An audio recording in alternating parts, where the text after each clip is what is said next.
Hello students, welcome back to today's amazing video. Today we are going to look at the W question words. Once again, the W question words. W question words kitegeeza ki mu Luganda?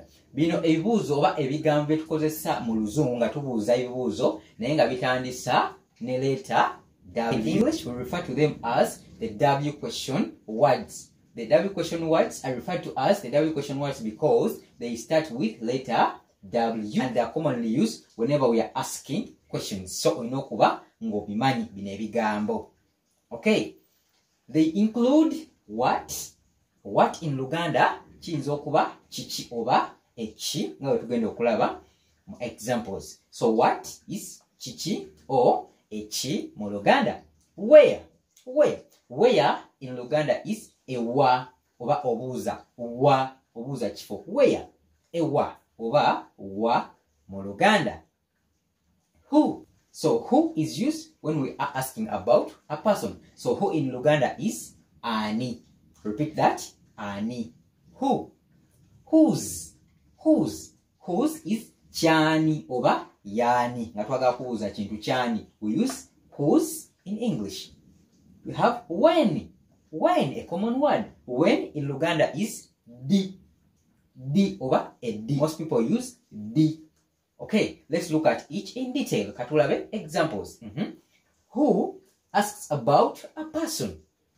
Once again, we use this word who whenever we want to ask about a person. A person mu Luganda kitegeeza omuntu. So tuba twagala kubuuza ku muntu tukozesa kana akagambo aka who. Ani. For example, who is your teacher? Who is your teacher? This is E. E and A. So we have who is your teacher. Omusomesawo yani oba ani musomesawo. Who is your teacher in Luganda kigenda kuba ani musomesawo. So who tugikozesa nga tubuuza ku muntu. Who is he? Ye yani. So who is your teacher? Ani musomesawo. So there we use who whenever we are asking about a person. What. So what asks about a thing or idea. So what asks about a thing or idea. And what ekozesebwa nga twagala kubuuza ku kintu oba ekirowoozo. Idea is ekirowoozo ky'omuntu. For example, what is it? What is it? So what mu Luganda tugambye eri ki oba kiki oba eki. Kiki oba eki. So what is it? Kiki. What is that? Ekyo kiki. Are we together? So chichi is what in English. Where. So where asks about a place. So whenever you want to ask about a place, you use where. Where tugikozesa nga twagala kubuuza ku kifo oba ekitundu. For example, where do you live? Where do you live? Tugambye where mu Luganda is ewa oba wa. So wano obeera wa. Where do you live? Obeera wa. Oba wa gy'obeera.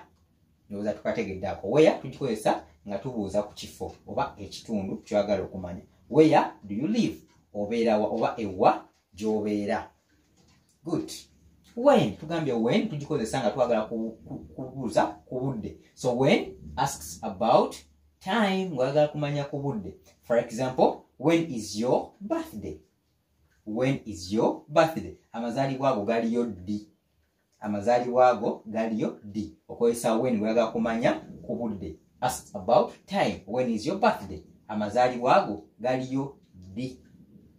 Why? So why asks for a reason. And why tugikozesa nga twagala kumanya nsonga. Tubuuza ensonga lwaki ekintu kibaddewo. So we use why. Why asks for a reason. Oba oyagala kumanya nsonga lwaki ekintu kibaddewo ogenda kukozesa why mu Luzungu. An example. Why do you cry? Why do you cry? Lwaki okaaba. So why in Luganda is lwaki. Why do you cry? Lwaki okaaba. Why are you late? Lwaki oli late. So why tugikozesa nga twagala kumanya nsonga lwaki ekintu kibaddewo. Good. Whose asks about possession. Whose asks about possession. Possession is belonging. Whose eraga obwannannyini ng'obuuza ku bwannannyini kintu. For example, whose car is this? Whose car is this? Emotoka yani. emotoka yani. So for objects you can use yani, emotoka yani. Whose car is this? Are we together? Good. So those were the W question words zoino kuba ngomanyi kubanga tutukozesa nnyo mu Luzungu nga tubuuza ebintu ebyenjawulo. Okay, don't forget here we learn English and Luganda with these online classes. Don't forget to WhatsApp me on the number that is placed down. Don't forget, subscribe to my YouTube channel for more videos at Benny 2178 on YouTube. Bye bye. Wait up.